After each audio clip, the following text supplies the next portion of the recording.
merci de m'avoir invité. Puisqu'on est entre nous, on va faire une conférence brève de seulement 4 ou 5 heures. Mais si on n'ira pas plus loin. Alors, ben si, oui, mais je m'entends mal aussi.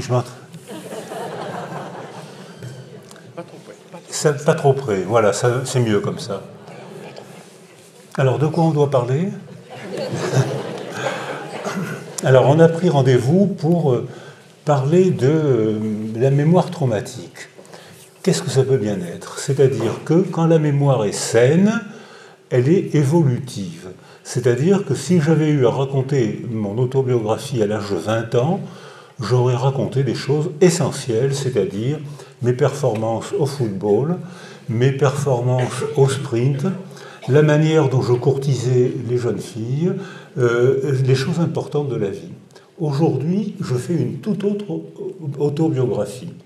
C'est-à-dire que la mémoire saine est une mémoire évolutive qui change selon les âges et qui change selon les contextes. Ce qui explique d'ailleurs les étonnantes différences qu'il peut y avoir entre des gens, des frères et des sœurs, qui racontent leurs parents et qui ne racontent pas les mêmes parents. D'une part parce qu'ils n'ont pas les mêmes parents, les parents ne réagissent pas de la même manière pour un petit garçon ou pour une petite fille, ils ne réagissent pas de la même manière s'ils ont pour le premier enfant que pour le 5e ou le 6e, ils ne réagissent pas de la même manière pour un enfant doux alors qu'ils voulaient un enfant puncher et inversement. Donc déjà ce qu'est l'enfant évoque dans le monde mental des parents des émotions, et l'expression de leurs émotions organise autour de l'enfant une niche sensorielle qui tutorise le développement des enfants. Donc même quand les parents disent « mes enfants tous pareils, je les ai aimés tous pareils », ne les croyez pas. C'est-à-dire que c'est pas possible, on les aime, bien sûr, mais pas tous pareils. On les aime, ils n'arrivent pas au même moment, ils ne prennent pas la même signification. Donc ça évolue. On est toujours sincère, même quand on dit exactement le contraire de ce qu'on a dit 10 ans avant. On est toujours sincère. Alors ça, c'est la mémoire saine. Et puis, il y a dans la mémoire une mémoire particulière qui est celle des traumatismes. Quand on a eu un traumatisme, la mémoire est déchirée. C'est-à-dire que on se fait une représentation de soi qui est déchirée. Alors la définition du traumatisme, c'est que Anna Freud, qui était la fille de papa Freud, Anna Freud disait, pour définir le traumatisme, il faut distinguer le trauma, qui est le coup, et le traumatisme, qui est la représentation du coup. Et là, nous, êtres humains, on peut souffrir 2 fois. Les animaux souffrent une fois. Ils ont mal, ils crient, ils s'enfuient. Nous, êtres humains, on peut souffrir 2 fois. On peut souffrir une première fois du coup, et on souffre une deuxième fois de la représentation du coup. Pourquoi il m'a dit ça? Pourquoi elle m'a fait ça? Pourquoi? Donc, cette représentation nous fait mal, parfois plus que le coup. Parce que le coup, on en a tous reçu, on s'est tous cassé la jambe, on s'est cogné contre le frigidaire, on a tous eu mal, et puis voilà, c'est un coup. Le traumatisme, c'est la représentation du coup, je m'en remettrai jamais, pourquoi moi, qu'est-ce que je lui ai fait? Et là, on entretient une autre forme de souffrance qui altère notre mémoire. Alors, cette mémoire traumatique, elle se caractérise par un scénario qui est toujours à peu près le même. C'est-à-dire, dans un premier temps, je suis hébété. Je suis KO debout, je ne peux pas traiter cette information, je ne m'y attendais pas, je ne comprends pas, ce n'est pas dans mon monde, je ne l'avais jamais pensé. C'est quelque chose qui est hors de mon monde, hors de notre monde. Je n'étais pas préparé à ça, je ne sais pas quoi faire. Je suis KO debout, je suis hébété. Et puis, si la mémoire se fixe, c'est le syndrome psychotraumatique, dont on parle beaucoup actuellement, même si ce n'est pas la majorité des cas, c'est-à-dire que quand j'ai été traumatisé, si j'ai un syndrome psychotraumatique, c'est que je suis prisonnier du passé.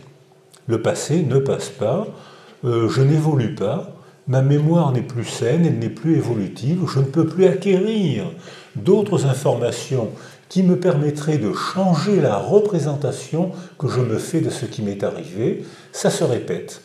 Ça se répète, comme disent les gens qui ont un syndrome psychotraumatique, je vois l'image constamment, je vois l'image, je ne pense qu'à ça. Dans la journée, je ne pense qu'à ça, et le soir, la nuit, ça me revient sous forme de cauchemar. Et quand je perçois quelque chose, ça évoque le traumatisme, je suis prisonnier du passé, ma mémoire n'évolue plus. Alors comment expliquer cette étrange mémoire? C'est que, imaginez que vous allez chercher des sous au comptoir à la banque d'à côté, et quelqu'un arrive près de vous et il vous braque avec un revolver. Vous regardez le revolver et vous êtes fasciné par le revolver parce que votre vie est en jeu. Vous risquez de mourir. Donc c'est un moment d'intense émotion. C'est pas une intense émotion, c'est un moment d'émotion fascinée, sidérée. Je regarde le revolver, je ne suis même pas sûr d'avoir peur, je ne peux pas regarder autre chose que le revolver. Et si l'agresseur parle, je regarde son visage parce que ma vie dépend de l'interprétation que je vais faire de la moindre mimique faciale. Il se tait, il va tirer, il se met en colère. Les enfants maltraités souvent réagissent comme ça, ils acquièrent une hyper-vigilance du corps de l'autre. Je traite la moindre information. Quand mon père se tait, quand il fronce les sourcils, c'est que je vais y avoir droit. Quand il ne dit pas un mot, vous qui êtes des enfants sains, il ne dit pas un mot, c'est pas grave. Moi qui suis un enfant maltraité, je sais que quand il ne dit pas un mot, c'est qu'il prépare les coups. Donc je deviens hyper attentif, j'ai une vigilance glacée, je deviens hyper attentif à la moindre mimique spatiale, à la moindre variation de la prosodie de sa voix. Vous qui êtes sain, vous ne remarquez même pas. Moi qui suis maltraité, je traite des informations qui sont comme focalisées. C'est-à-dire que je ne perçois que l'agresseur, le revolver, ses mimiques faciales. Je ne perçois rien de ce qui est autour parce que ma vie dépend de la manière dont je vais décoder la mimique, le silence, l'objet. Donc ça fait une mémoire particulière. C'est-à-dire que à travers la lunette, je fixe, j'imprègne dans ma mémoire biologique, j'imprègne une image qui va se répéter sans cesse. Même il est parti, je vois encore l'image. Elle est imprégnée dans ma mémoire, qui est hyper performante. Les gens qui ont connu des traumas, quand on leur pose des questions sur le focus, sur le canon de fusil et les mimiques faciales, ont une mémoire étonnamment précise. Et si le policier pose des questions sur le contexte, il n'y a aucune mémoire, parce que dans la situation d'agression, le contexte n'avait aucune signification. Alors, ça fait une mémoire particulière. Elle est rigide, elle est fixée, elle se répète, elle est hyper précise au centre de la lunette, elle est floue et étonnamment imprécise autour de la lunette. Donc, ça fait une structure de mémoire un peu particulière. Et je ne sais pas si vous vous rappelez Human Bomb, cet homme qui était rentré dans une école de Neuilly avec une ceinture de dynamite. Vous vous rappelez cette histoire? Et les enfants, donc, l'institutrice avait une réaction géniale. Pour sécuriser les enfants, elle avait inventé un jeu avec Monsieur Human Bomb. Donc les enfants n'avaient pas peur. Au contraire même, ils voyaient Monsieur Human Bomb qui arrivait et l'institutrice qu'ils connaissaient, qui était familière, leur disait que c'était pour faire un jeu. Donc ils regardaient Monsieur Human Bomb et ils étaient contents. Ils étaient sécurisés. Ils étaient sécurisés par la manière dont l'institutrice avait parlé Monsieur Human Bomb. C'est pas une faute de français, c'est volontaire. Hein. Elle avait constitué jeu en le parlant comme un jeu. Et donc les enfants n'avaient pas peur. Et puis le GIGN est arrivé cagoulé.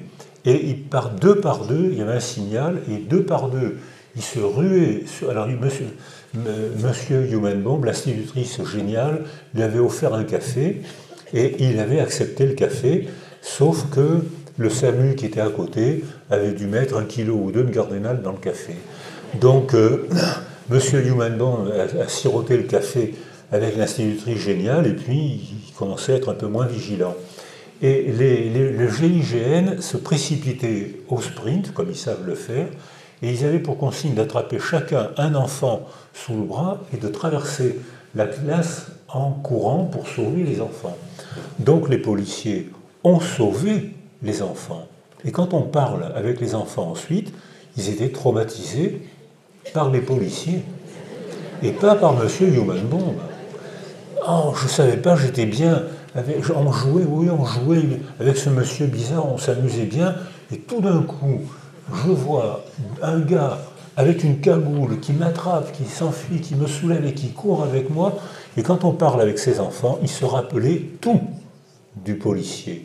La cagoule un peu de travers, la médaille qui sautait, l'épaule. Ensuite, quand ils avaient enlevé la cagoule, monsieur le policier qui n'était pas bien rasé, la couleur de ses yeux. Il se rappelait tout du policier, rien de monsieur Humanbond, et encore moins que rien des ambulances et de la police qui entouraient l'école. Donc, selon la manière dont vous posiez les questions, vous obteniez des réponses étonnamment précises, ou au contraire, étonnamment fausses. Fausses pour vous, adultes, policiers, mais vraies pour l'enfant, parce que c'était sa manière de voir le monde, capturé par l'agresseur, c'est-à-dire le policier, capturé par l'agresseur et ne percevant rien d'autre que celui qui provoquait en eux une émotion très forte. Il m'attrape, il court avec moi, donc j'ai eu très peur de ce monsieur. Alors, donc, cette mémoire saine est donc totalement différente de la mémoire traumatique, et maintenant on peut commencer à comprendre que c'est une structure totalement différente. Alors maintenant, je vais essayer de faire des raisonnements longitudinaux, c'est-à-dire évolutifs, puisque la mémoire, quand elle marche bien, elle est évolutive. Si vous avez un traumatisme quand vous êtes bébé, vous avez un traumatisme avant l'âge de la parole. Vous avez moins de 20 mois, puisque la parole se met en place schématiquement entre le 20e et le 30e mois, quelle que soit la culture.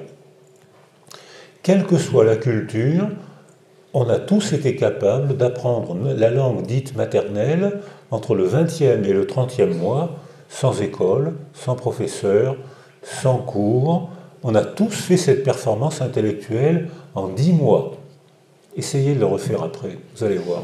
Moi, ça fait 50 ans que je suis débutant en anglais, donc on ne peut plus refaire cette performance parce qu'il y a un moment où, biologiquement, on est avide de cette information, attentif à la figure d'attachement. Statistiquement, c'est notre mère, mais ça peut être une autre femme, ça peut être notre père, ça devrait être notre père, ça peut être une constellation de figures d'attachement, les métiers de la petite enfance, et à ce moment-là, j'ai 4, 5, 6 figures d'attachement autour de moi, mon monde est clair, je peux m'attacher et me développer. Et puis arrive un trauma.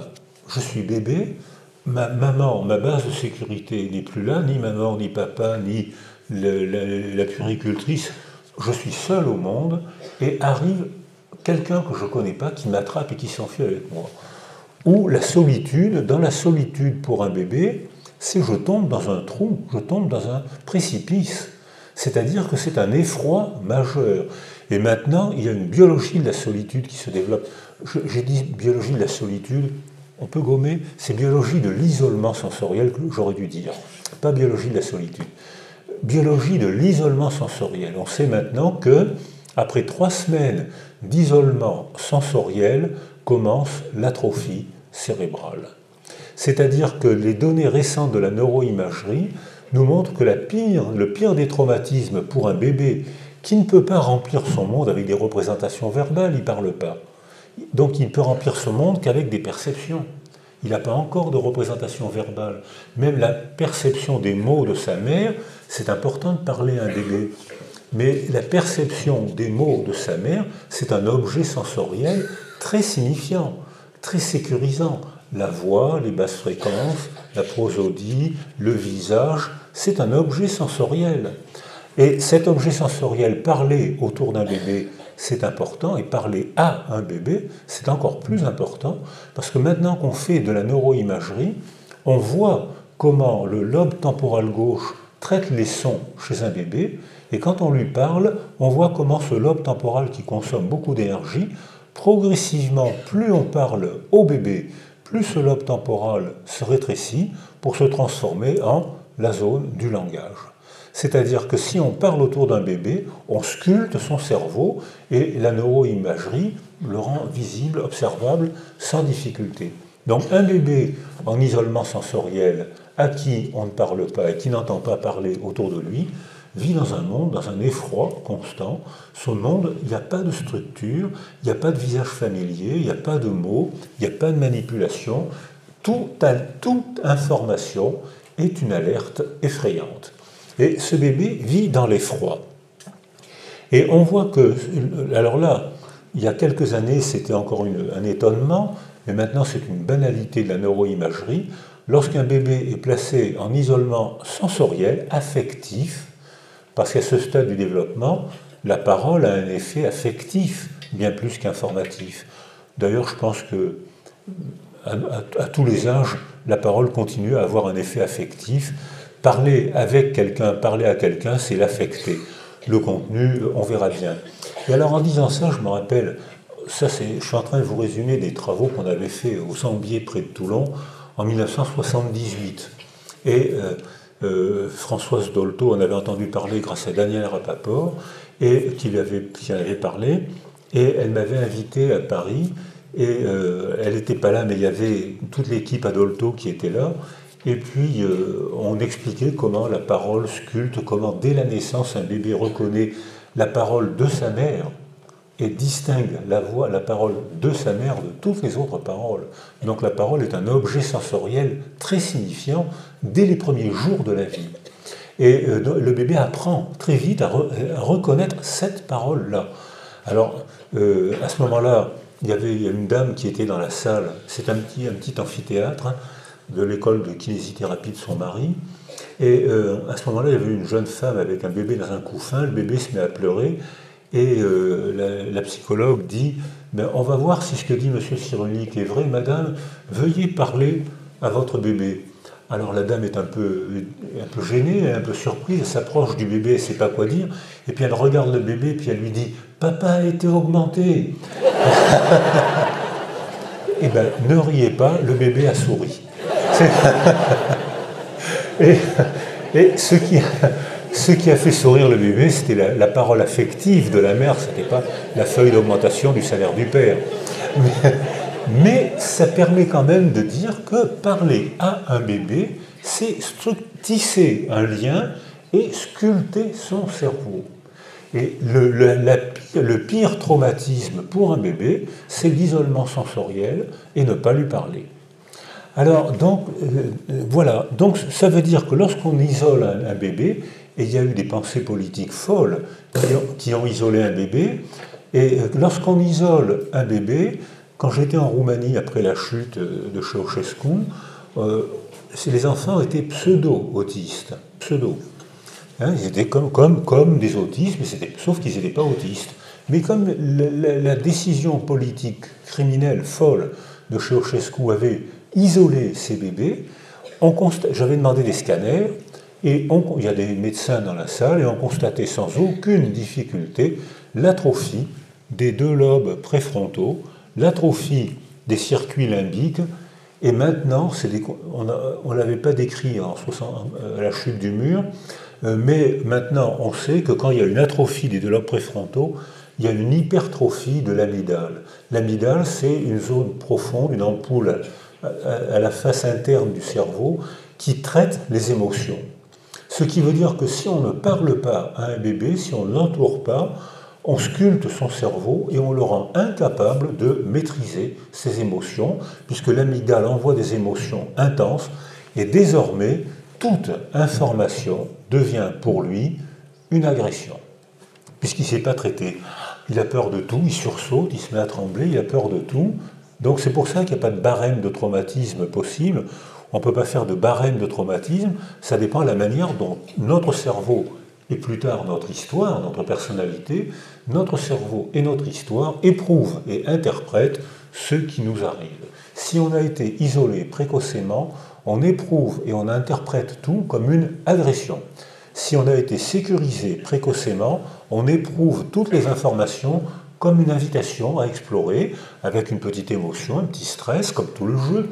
Quand on a un bébé, quand nous-mêmes on joue, on a un petit stress, et ce stress fait partie du plaisir de vivre.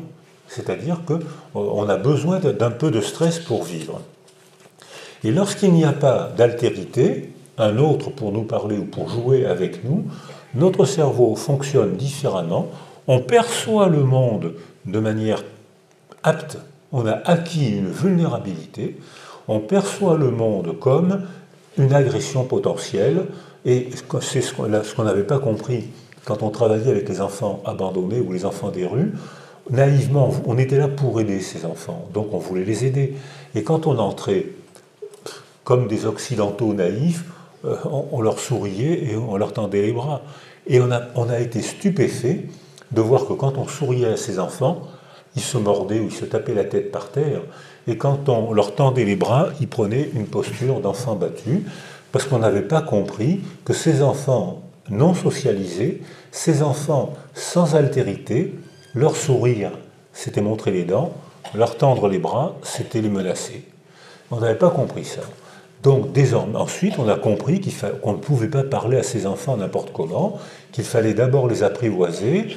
Et quand l'été dernier, j'ai été en Bulgarie, où il y a une tragédie, on parle beaucoup des Roumains, ce qui est injuste, parce que les Roumains ont beaucoup rattrapé ce crime de Ceausescu, mais maintenant ils s'occupent très bien, ils récupèrent beaucoup d'enfants, pas tous, mais ils en récupèrent beaucoup. Et maintenant, 28% des enfants en première année en Bulgarie meurent au cours de leur première année. Donc ça, 28%, c'est plus de la médecine. 28%, là, il y a une altération sociale. Ça ne peut pas être 28%. Alors, donc, dès l'instant où un enfant éprouve tout comme une alerte émotionnelle, on lui sourit, on lui tend les bras, c'est une alerte, c'est une agression. Dès l'instant où il éprouve tout, son cortisol sanguin, qui est une hormone que notre organisme sécrète pour faire affronter le stress, le cortisol monte constamment. Parce que tout est une agression pour eux. Donc le cortisol monte, les cellules du système limbique, c'est le système de la mémoire, l'anneau qui est à la face interne des deux hémisphères, perçoit le cortisol intensément, les cellules sont avides de cortisol, elles gonflent, elles éclatent, et en quelques semaines, on voit apparaître une atrophie du système limbique, c'est-à-dire c'est le système qui permet d'avoir la mémoire et les émotions associées. Et comme le système limbique est altéré, ces enfants n'ont plus ni mémoire ni émotion. Ou bien ils éprouvent tout comme une agression, ou bien ils deviennent tout complètement indifférents. Alors ça veut dire qu'on a besoin des deux, on a besoin du cerveau et de l'histoire, de notre histoire et de l'histoire qui nous entoure, pour attribuer une signification aux événements, aux choses qu'on perçoit. Alors l'exemple,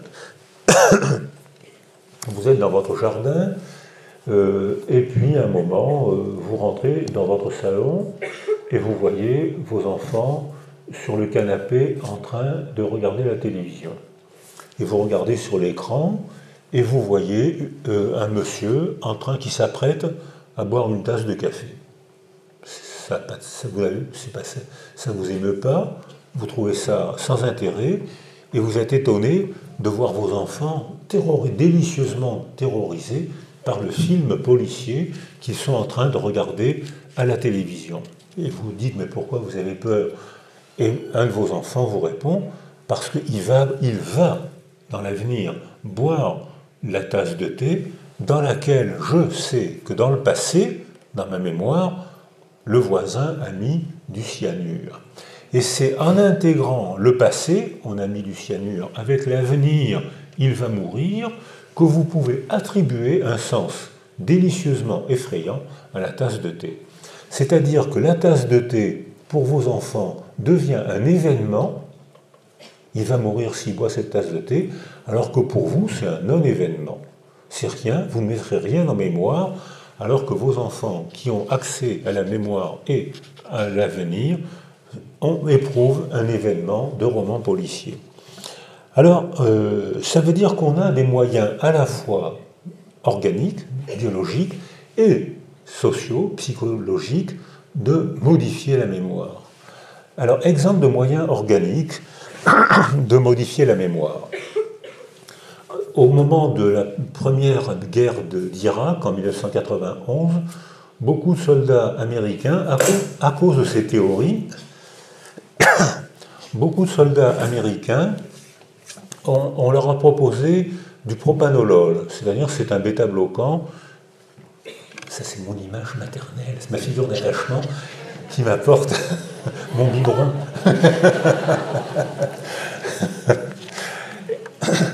Et les Américains qui prenaient du propanolol, merci, effectivement, le bêta-bloquant, parfois il faut en donner parce que quand il y a un accès d'hypertension, le cerveau peut être fusillé en une simple montée d'hypertension, donc parfois on est obligé de donner ce médicament ou d'autres, mais quand on le donne à des gens qui en ont besoin, on provoque des troubles de la mémoire, et les soldats américains qui volontairement ont pris du propanolol n'ont pas eu de syndrome psychotraumatique, puisqu'ils étaient devenus indifférents grâce à ce médicament qui engourdit l'amygdale rhinencéphalique.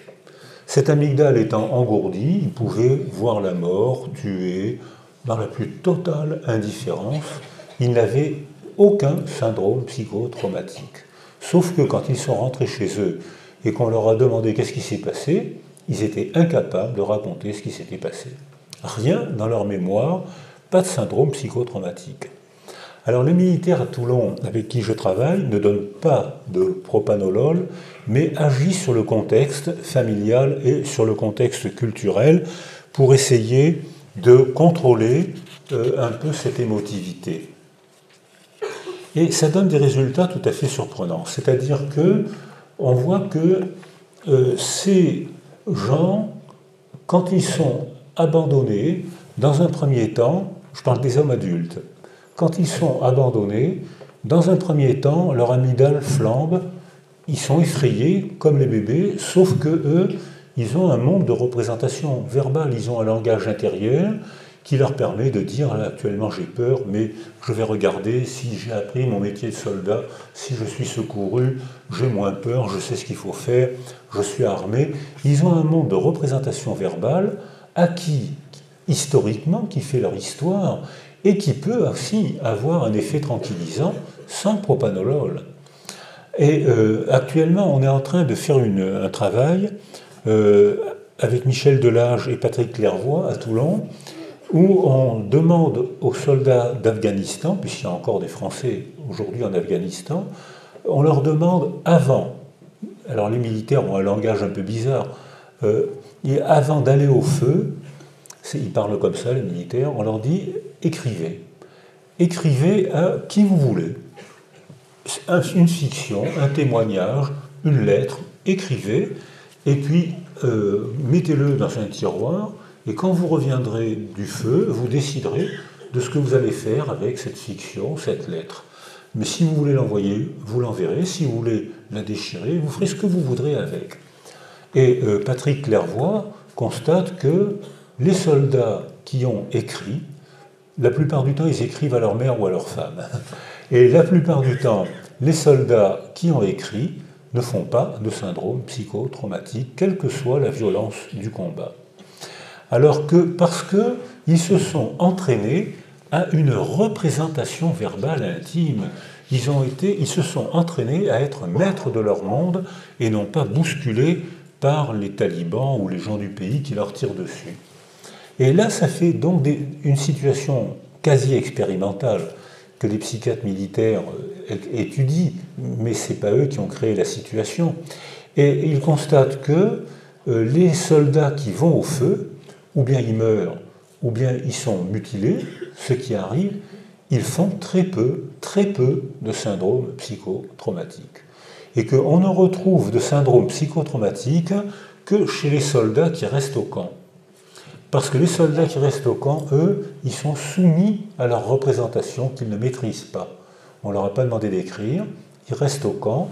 Les roquettes dont on parle beaucoup actuellement et que les talibans envoient beaucoup, tuent peu de soldats. Pour une raison bien simple, c'est que dès qu'ils partent, il y a un capteur thermique, et ce capteur thermique déclenche une sirène, et donc il y a des murs, des morceaux de blocos dans le camp, comme il y en a en Israël, comme il y en a dans beaucoup de pays du Proche-Orient, et ils ont 30 secondes pour se blottir contre le mur. 30 secondes, il y en a plein partout, il y a le signal, ils se blottissent, donc dans la réalité, il y a très peu de morts, il y a très peu de blessés, énormément de syndromes psychotraumatiques, parce qu'ils ne sont pas maîtres de leur monde intime. Ils ne peuvent pas dormir, ils ne peuvent pas jouer aux cartes, ils ne peuvent pas regarder la télé, ils ne peuvent pas discuter. Le signal se déclenche. Il n'y a pas beaucoup de morts, ils sont complètement dépossédés de leur monde intime. Alors que quand on leur demande d'écrire, ils redeviennent un peu sujets d'eux-mêmes, alors que si on ne fait pas ça, ils sont objets, ils sont choses des roquettes, ils sont choses de l'adversaire, soumis à l'adversaire qui fait d'eux ce qu'il veut. Ce qui fait que là, étant dépossédés de leur monde intime, il y a beaucoup de syndromes psychotraumatiques, alors que les morts, ils sont dans le réel, ils sont dehors. Mais eux, ils n'ont pas de syndrome psychotraumatique, parce qu'ils perçoivent le réel, ils peuvent affronter, se cacher, tirer, faire leur métier de soldat. Alors on voit que dans ces raisonnements que je suis en train de vous proposer, c'est pas du tout, si certains parmi vous, dans la salle, ont lu Descartes, ne le lisez plus. C'est-à-dire qu'il nous invite à ce qui a fait la démarche scientifique, hein, les relations, la réduction pour faire une relation de causalité linéaire. Une cause provoque un effet, c'est la démarche scientifique, à condition qu'on soumette le résultat au tribunal de l'expérience d'un autre qui va critiquer, et petit à petit, on va avoir non pas une conclusion scientifique, mais on va avoir une démarche scientifique.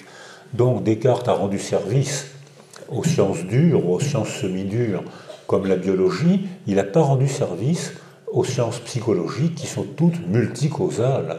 Il est rare qu'on trouve une seule cause pour un effet. La plupart du temps, c'est une convergence de causes qui provoque l'effet ou ne le provoque pas. Alors là, c'est un autre mode de raisonnement. Exemple, je travaille à Londres avec Peter Fonagy, qui est un grand nom de notre discipline. Et Peter Fonagy s'intéresse à ce que les Anglais appellent les borderlines. Et pendant très longtemps, la sémiologie, la clinique des borderlines est tellement vasouillarde que j'ai pendant très longtemps fait un lapsus d'oreille et que j'entendais bordel lines. Alors ça correspondait à la clinique, il y a tout dedans, il y a tout. En fait, c'est des troubles graves du développement.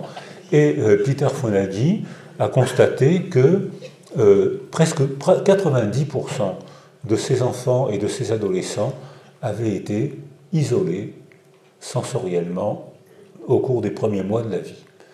Parfois par un accident de la vie, mort des parents, mort de la mère, maladie grave. Maintenant, d'ailleurs, en médecine, on sait que même quand il y a une maladie grave, il faut que tout le monde intervienne, papouille l'enfant, lui parle, les infirmières, les puériculteurs, les parents. On le sait maintenant, on le fait, mais on l'a découvert il n'y a pas très longtemps. La biologie de la solitude, on l'a découvert il n'y a pas très longtemps.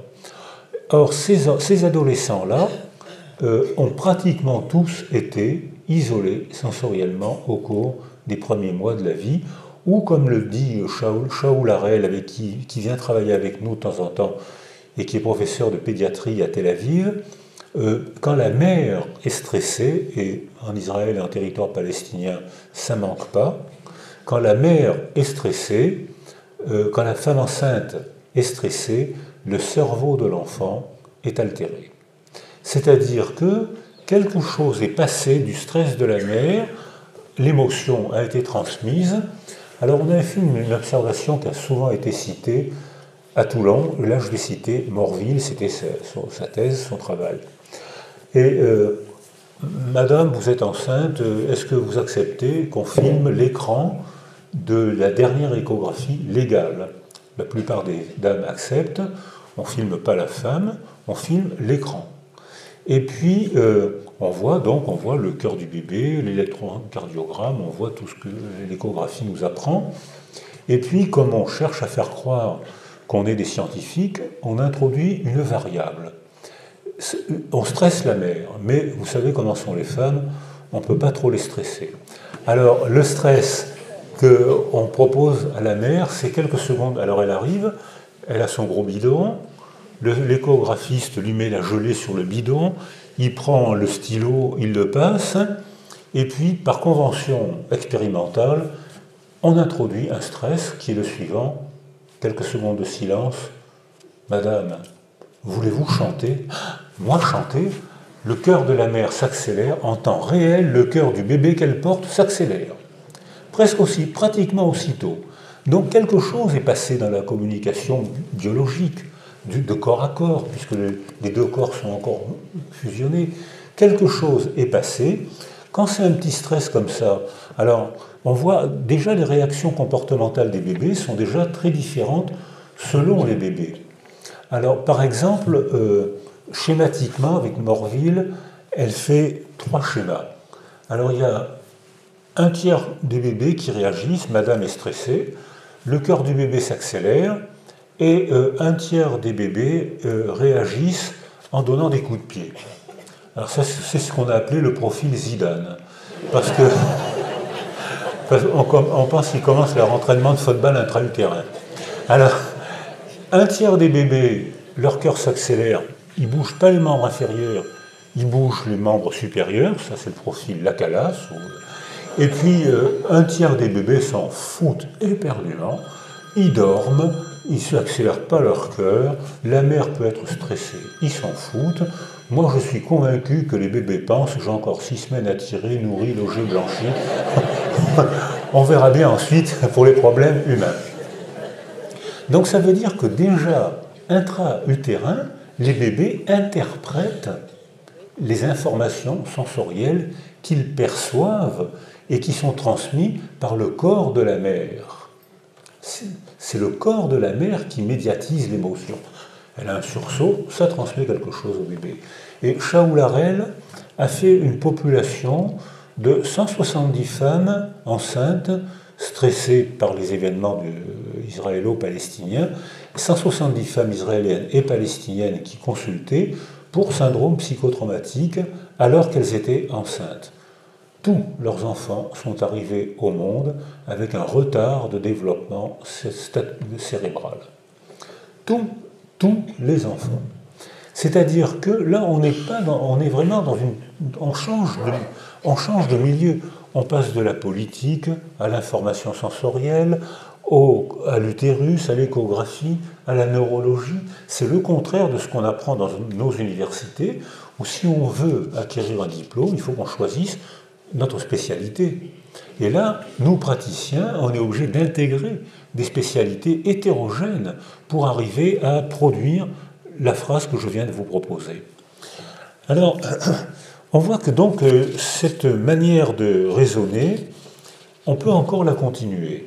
Par exemple, il y a eu un scandale il n'y a pas longtemps, vous avez sûrement entendu parler, la haute autorité sanitaire, avec mon ami Philippe Évrard, a remis un rapport très agressif contre la psychanalyse dans le traitement des autismes. Et en fait, je pense, j'en ai parlé avec lui, je pense qu'il a, comme c'est un vrai scientifique, il a tenu un raisonnement linéaire.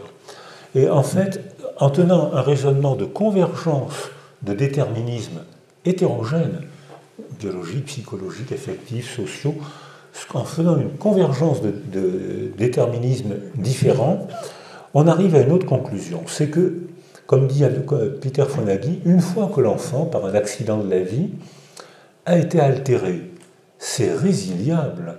C'est-à-dire que, surtout dans les premiers mois ou dans les petites années, un cerveau d'enfant synaptise 200 000 connexions par minute.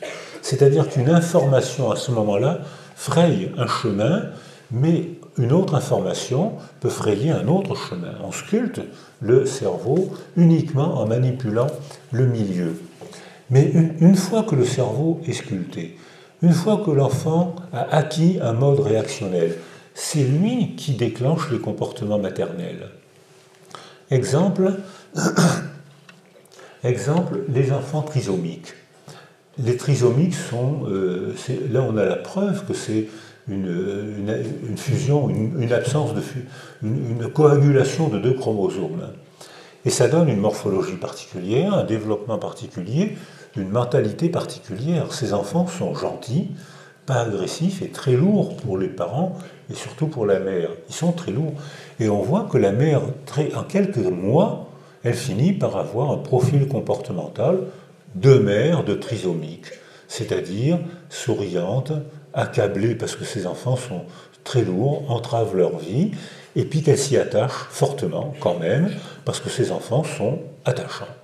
Et que, donc, elle est un peu abattue, souriante, un peu résignée, elle a dû renoncer à beaucoup de choses pour s'occuper de cet enfant qu'elle aime et qui entrave sa vie. Or, ce n'est pas le comportement ni le profil maternel qui a provoqué la trisomie de l'enfant, c'est la diffusion, c'est l'absence de diffusion de 2 chromosomes qui a fait une morphologie particulière qui provoque cette mentalité particulière de la mère. Donc là, on n'a pas su se décentrer. Là, c'est un vilain coup de Descartes qui nous apprend à analyser et à raisonner en termes linéaires. Alors, lorsque on a... Il faut que je boive un peu, sinon je vais faire ma déshydratation du nouveau-né. Donc... Merci Martine. Alors... Il n'y a pas de cyanure. Alors, maintenant, on a des moyens d'évaluer comment l'émotion est façonnée par les accidents, les traumatismes, les déchirures de notre vie et notre manière d'y réagir. Donc c'est plus une cause, c'est le sujet dans son milieu avec différents déterminants. Voilà comment les raisonnements que je vais vous proposer. Or, quand il y a une cascade de traumatismes, on sait évaluer les modes d'attachement. Ces modes d'attachement, ces manières d'être proches, ces manières de parler, on a des comportements d'attachement, on a des questionnaires d'attachement que certains savent évaluer. On ne peut peut-être pas tout évaluer, mais on peut évaluer le style en tout cas. On sait qu'il y a des attachements sécures, confiants, des enfants, des adultes, qui parlent facilement, qui répondent, qui savent, comme disait Daniel Stern, jouer avec les tours de parole. On voit des enfants préverbaux qui viennent faire un babil, ils ont 12 mois, c'est des toddlers, ils commencent à peine à marcher, ils ne savent pas parler. Et puis on voit des petites mères qui s'approchent de l'adulte et qui lui font un babil. Alors l'adulte, bien sûr, il est charmé, il parle comme nous adultes on sait le faire, avec des mimiques de notre culture et avec les mots de notre langue maternelle. Le bébé de 10, 12, 14 mois entend que l'adulte va finir sa phrase à cause de la prosodie des fins de phrase qui donne la parole. Et la petite fille qui ne sait pas parler regarde, attend, et puis quand l'adulte a fini sa phrase, la petite fille recommence un babil, l'adulte attend la fin du babil, et hop, on a des tours de parole qui se font entre le bébé préverbal et l'adulte verbal. Or, un enfant qui a acquis au cours des 10 premiers mois de sa vie un attachement sécure va se mettre en disposition spatiale pour jouer à ce tour de parole et apprendre à parler. Et on voit que ces enfants qui ont une sécurité affective sont les premiers à parler, alors que les enfants qui sont évitants, ils ont peur, ils augmentent les activités autocentrées, ils se périphérisent à cause d'un attachement insécure, d'un attachement non confiant, ils se mettent eux-mêmes en situation de prendre un retard de langage. Et comme notre école sélectionne de plus en plus tôt, plus on sélectionne tôt, plus on aggrave l'injustice sociale. il y a une plasticité, on ne tient pas compte de la plasticité cérébrale, de la plasticité affective, et bien sûr de la plasticité verbale et de la plasticité culturelle. On raisonne en termes linéaires, comme si c'était déterminé pour toute notre vie, alors qu'on peut très bien être débile profond à 7 mois et viser le prix Nobel à 8 ans. C'est-à-dire qu'il y a une plasticité cérébrale qu'on a sous-estimée, et une plasticité relationnelle qu'on a sous-estimée. Alors pendant les 3 heures qui me restent pour l'exposer, je vais accélérer un petit peu et reparler pendant quelques minutes d'une situation expérimentale quasi expérimentale, qui permet de montrer comment on a besoin, comme le disait la doctorante tout à l'heure, de la représentation du temps pour faire un récit. Et quand neurologiquement ou historiquement, on n'a pas la possibilité d'accéder à la représentation du temps, on ne peut pas faire un récit de soi-même, donc on a une identité narrative altérée, on ne sait pas vraiment qui on est, quels sont nos points forts, nos points faibles, on ne sait pas se faire le récit de soi-même, et ça trouble la relation avec les autres. Je ne sais pas qui je suis, je ne sais pas me présenter, je n'ose pas vous regarder. La relation est altérée parce que j'ai une représentation du temps altérée. Cette représentation du temps peut être altérée par des accidents de la vie. Il y a eu un prix Nobel en 1936 qui a été donné à Egas Moniz pour une très belle invention qui est la lobotomie. Ça a été un prix Nobel de médecine. Ça a été un prix Nobel de médecine. C'est-à-dire que si vous avez autour de vous quelqu'un de très anxieux, si vous voulez apprendre à faire des lobotomies pour l'aider, c'est très facile. Vous prenez une pointe, une aiguille, vous la rentrez sur la partie supérieure de l'orbite, il y a un creux là, à la face interne, voilà, ici, et vous plantez l'aiguille là, et vous arrivez à la face inférieure du lobe préfrontal. Et à ce moment-là, ou bien vous bougez l'aiguille et vous sectionnez les fibres. Si, c'est facile à faire. Hein, c'est facile. C'est rien. Vous ne faites même pas d'anesthésie. Hein. Et les gens anxieux, soudain, ne sont plus anxieux. Le traitement de l'angoisse, c'est la lobotomie. Pour une raison, ils sont plus anxieux pour une raison bien simple, c'est que le lobe préfrontal, c'est le support neurologique de la représentation du temps à venir. Toutes les planifications, toute l'anticipation se passe dans le lobe préfrontal. On le sait, parce que quand il y a un accident de voiture, il y a des lobotomies accidentelles qui sont faites. Et les gens ne peuvent plus anticiper. Ils ne peuvent plus anticiper leur avenir, donc ils n'ont plus l'angoisse, et ils ne peuvent plus anticiper leur passé, j'ai bien dit volontairement, anticiper leur passé, aller chercher dans leur passé des souvenirs vrais pour en faire une représentation verbale coordonnée et cohérente, un récit. Ils ne peuvent plus le faire, parce qu'ils ne peuvent plus anticiper ni leur avenir, ni leur passé. Ce n'est pas une erreur de ma part. Hein.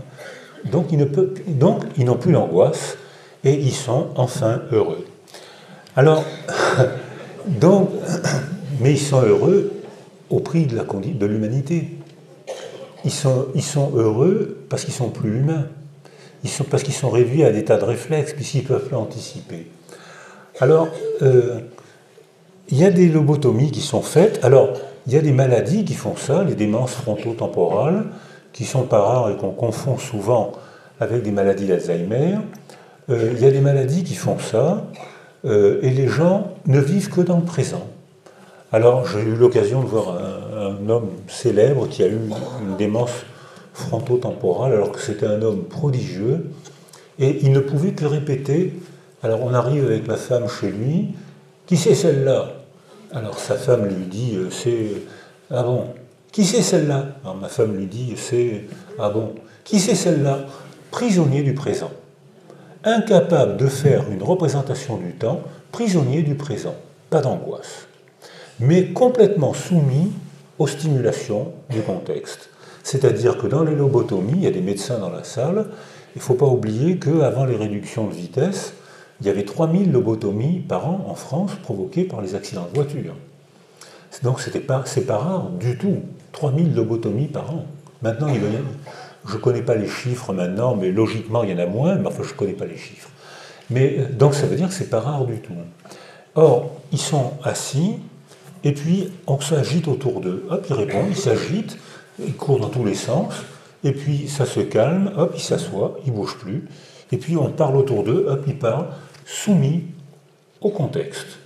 Pas de monde intime, pas de langage intérieur, pas de récit intime, pas de représentation du temps. Ils ne peuvent pas répondre à une représentation d'eux-mêmes, soumis au contexte. Pas d'angoisse, mais on peut discuter des effets secondaires. Alors, les pervers sont comme ça. Alors les pervers, eux, ils ont leurs lobes frontaux, mais pour des raisons que j'ignore, ils sont soumis, comme disait Lacan, ils sont seuls contre mon plaisir. Le prix que ça coûte aux autres, je n'ai pas la représentation du temps qui me permet de me représenter l'effet que ça va faire dans son esprit si je dis ça, si je fais ça. Donc pour ça, il faut avoir une représentation du temps. Et pour des raisons, peut-être Papa Freud dit, on ne devient pas pervers, on le reste. C'est-à-dire qu'effectivement, nos enfants, jusqu'à l'âge de 4 ans, ne sont pas capables d'une décentration d'eux-mêmes pour se représenter le monde mental de l'autre, les représentations de l'autre. C'est cette performance qui définit l'empathie, l'aptitude à se décentrer de soi pour se représenter le monde des autres. Nos enfants ne deviennent capables de le faire qu'à l'âge de 4 ans, si autour d'eux il y a eu une enveloppe affective, sécurisante et dynamisante. Alors peut-être les pervers, je ne suis pas sûr de ce que je dis, mais peut-être ils ont été isolés, je ne sais pas pourquoi, mais ils ont arrêté leur développement.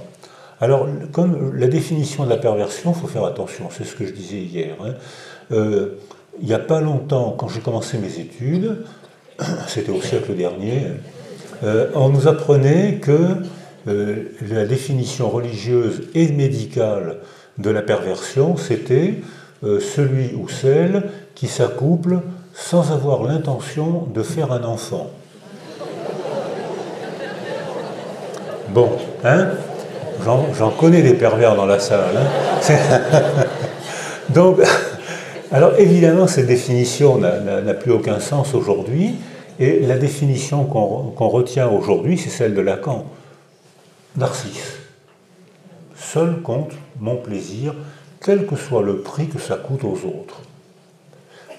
Si je lui fais ça, oui, tu sais, elle a été malheureuse, si tu lui fais ça, elle va être malheureuse. Elle va, plus tard, moi pervers, narcisse, j'y arrive pas. C'est trop loin pour moi, je veux jouir dans l'instant, quel que soit le prix qu'elle va payer. Donc je ne me représente pas la représentation des autres. Alors, il y a actuellement beaucoup de livres qui sortent aux États-Unis sur Alone in the Crowd, seul dans la foule ou dans la solitude, la biologie de la solitude. Et ces livres-là essayent de travailler une théorie qui dit que grâce à nos progrès technologiques, on quitte le monde oedipien pour entrer de plus en plus dans le monde de Narcisse. C'est-à-dire le monde oedipien, c'est-à-dire j'ai une filiation, maman, papa, ma famille, ma langue maternelle, ma culture, j'ai une filiation. Ça, c'est le monde oedipien. Qu'est-ce que c'est qu'être garçon? Je vais devenir un papa. Qu'est-ce que c'est qu'être petite fille? Je vais devenir une maman. Voilà, ça, c'est le monde oedipien. Or, dans le monde narcissique, ça m'est complètement égal, être garçon ou fille. Aucune importance. Ce que je veux, c'est jouir dans l'instant. Alors, c'est tous ces sociologues qui, très au courant de la neurologie, nous expliquent que probablement, d'après eux, on entre dans un monde narcissique, c'est-à-dire un monde pervers, qui fait souffrir les autres au nom de ma jouissance.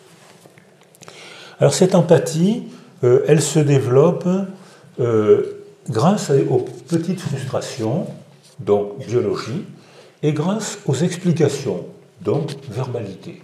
Les deux. Hein, Descartes, là, il n'a rien à dire. Hein, les deux. C'est-à-dire que c'est les petites frustrations, le retard du biberon, maman n'est pas là, j'ai peur, il faut que j'apprenne à surmonter ma peur avec un nounours, avec un objet, avec une mentalisation, elle va revenir. Voilà, ça c'est les petites frustrations qui entraînent, qu'on doit éprouver dans notre corps et qui entraînent l'apprentissage, l'évolution vers la représentation des autres. On est dans la théorie de l'esprit, on est dans l'empathie adulte. Or, on constate que dans les pays en guerre, les enfants sont adultistes étonnamment tôt. Normalement, la théorie de l'esprit se met en place à 4 ans, et dans les pays en guerre, elle se met en place beaucoup plus tôt.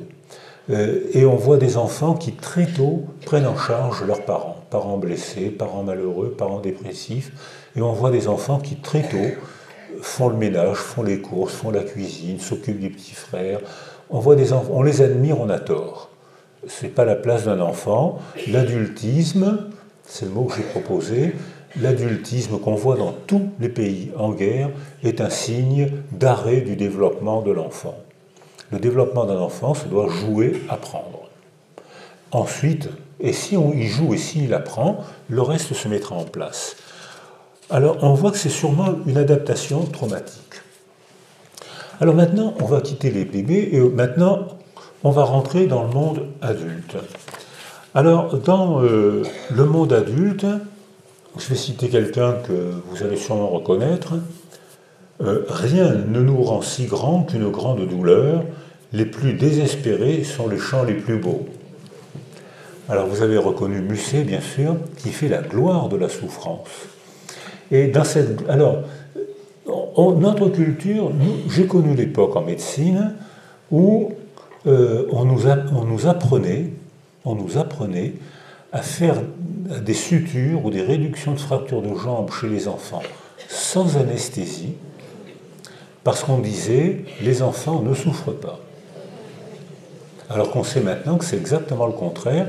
Les enfants disent mal avec des mots comment ils souffrent, ça laisse des traces dans la mémoire cérébrale, ça laisse des traces très durables.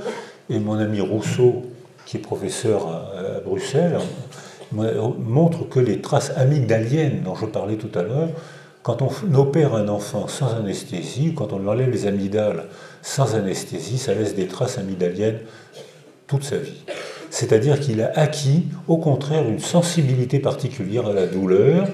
Il a été rendu vulnérable à la douleur, parce qu'il n'est pas sécurisé. Au contraire, même, il a été agressé en le soignant, on lui a arraché les amygdales pour son bien. Par un gentil docteur, on va te donner des bonbons, ouvre la bouche et crac, on a arraché les amygdales. Donc on trahissait les enfants, on les agressait physiquement et on les trahissait en plus. Donc ça provoquait des dégâts durables. Mais, je vous disais tout à l'heure, une mémoire saine, c'est une mémoire évolutive. Exemple, je vais citer maintenant Daniel Hofer. Il prend une population de 77 adolescents âgés autour de 14 ans. Il fait une batterie de tests de 50 questions. Et puis, 34 ans plus tard, donc ces adolescents sont âgés d'à peu près 48 ans, oui c'est ça, et il a gardé les tests et leurs réponses quand ils avaient 14 ans, et 34 ans plus tard, il leur pose les mêmes questions, et il compare les deux résultats. Alors je retiens 3 questions. À l'âge de 14 ans, est-ce que vous vous ennuyez à l'école? À l'âge de 14 ans, 28% répondent oui, je m'ennuie beaucoup à l'école. Il repose la même question quand ces mêmes adolescents sont âgés de 48 ans, 58% répondent là, qu'est-ce que je m'ennuie à l'école. À l'âge de 14 ans, est-ce que vous êtes populaire? 25% disent oh oui, moi, mes copains de classe, mes copines de classe sont folles de moi. À 48 ans, même question, 53% répondent qu'est-ce que j'étais populaire. C'était l'humiliation par les sévices corporels qui maintenant sont interdits, mais qui ont, en Angleterre, ils ont été autorisés pendant très longtemps. Quand j'ai eu la chance de jamais aller à l'école, mais je me rappelle dans les petites classes du lycée, on mettait les doigts comme ça et le prof donnait un coup de règle sur le bout des doigts, ça faisait très mal et hop, on comprenait le théorème de Pythagore. Alors, question, êtes-vous humilié par les sévices, par les punitions corporelles? À 14 ans, 82% des enfants disent « je suis très humilié par ces punitions ». Ils ne sont plus, à l'âge de 48 ans, ils ne sont plus que 30% à affirmer « oh oui, j'ai été humilié ». Les autres ont oublié à quel point ils étaient humiliés par les punitions corporelles. Donc ça, c'est la mémoire saine, c'est la mémoire qui évolue, c'est la mémoire qui se remanie au gré des événements de la vie, de nos pépins, de nos succès, de nos rencontres, de notre évolution. Alors, je vais citer un grand neurologue. C'est à partir du présent que nous nous enivrons du souvenir et du passé restauré. Et ce grand neurologue, c'est Baudelaire, qui lui aussi dit très justement que c'est à partir de la manière dont on se sent aujourd'hui qu'on va chercher dans son passé les souvenirs vrais qui justifient pourquoi on se sent comme ça aujourd'hui. Exemple, j'avais une patiente qui était, comme on dit aujourd'hui, bipolaire, c'est-à-dire qu'elle alternait des moments d'euphorie difficiles à supporter pour elle et surtout pour l'entourage, et des moments de mélancolie terrifiante, très douloureux, qui étaient difficiles à supporter pour elle et pour l'entourage. Et je l'interroge au moment où elle est en pleine euphorie. C'est merveilleux, je viens d'acheter un appartement près de la halle aux poissons à Toulon. Il y a une très belle halle aux poissons. Le matin, je suis réveillé à 4 heures par les livraisons de poissons. J'entends le petit peuple qui crie « c'est la vie, c'est merveilleux ». Puis paf, elle évolue, elle plonge en phase mélancolique et elle dit « c'est terrifiant, j'ai acheté un appartement, je suis réveillé par le bruit à 4 heures du matin, je sens l'odeur du poisson, c'est effrayant ». Les mêmes souvenirs étaient connotés de manière totalement différente, comme dit Baudelaire, selon la manière dont elle se sentait aujourd'hui. C'est-à-dire que si on se sent bien, on va chercher dans son passé les souvenirs vrais qui expliquent pourquoi on se sent bien aujourd'hui, et si on se sent mal aujourd'hui, on va chercher dans son passé d'autres souvenirs tout aussi vrais qui expliquent pourquoi on se sent mal aujourd'hui. Alors, ça veut dire que lorsque, comme dit Baudelaire, c'est à partir du présent qu'on s'enivre du vin du passé, qu'on s'enivre du vin du souvenir.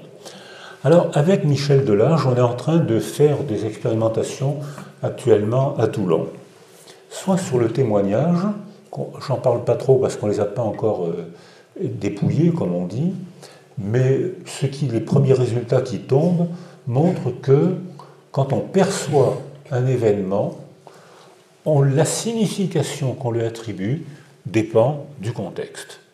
C'est-à-dire qu'on crée une situation expérimentale de scandale et ensuite on demande aux étudiants un mois après, vous vous rappelez cet incident? Comment vous expliquez cet incident? Essayez de nous l'expliquer. Et ils nous l'expliquent avec les événements du journal télévisé, les événements de la ville de Toulon. Ils ne mentent pas, les souvenirs sont vrais, ils sont interprétés à la lumière du présent. Alors, une autre expérimentation, celle-là, elle est plus aboutie. On prend une pile de photos horribles, accidents, démembrements, des piles de photos horribles. Et on prend une autre pile de photos de fleurs, d'oiseaux, de biches, enfin de choses tout à fait gnangnan et agréables à regarder. Et puis, on montre les photos, sans commentaire. Un mois après, monsieur, madame, est-ce que vous vous rappelez ces photos? Comment elles étaient ces photos?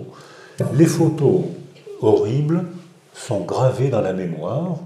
Les photos de douceur sont presque toutes confuses ou oubliées. Rappelez-vous le revolver et les mimiques faciales et monsieur Human Bomb. C'est-à-dire que je perçois une photo horrible, ça me provoque une émotion, ça se fixe dans ma mémoire, alors qu'au contraire, je perçois une photo apaisante, et bien je m'apaise, je m'endors et ça ne se fixe pas dans ma mémoire. Alors, mais ce qui a le plus modifié le souvenir des photos horribles, c'est les paroles qu'on prononce autour de ces photos horribles. Alors on disait, on essaye de parler, mais ça, qu'est-ce que ça peut être cette photo terrifiante? On voit un corps humain démembré, couvert de sang, qu'est-ce que ça peut bien être? Alors on parle au hasard. Ah ben oui, ça c'est, oh mais ça me rappelle la guerre, j'avais vu une photo, j'avais vu quelque chose comme ça, mais ce monsieur, cette dame, c'était vraiment un héros, c'était la libération, etc.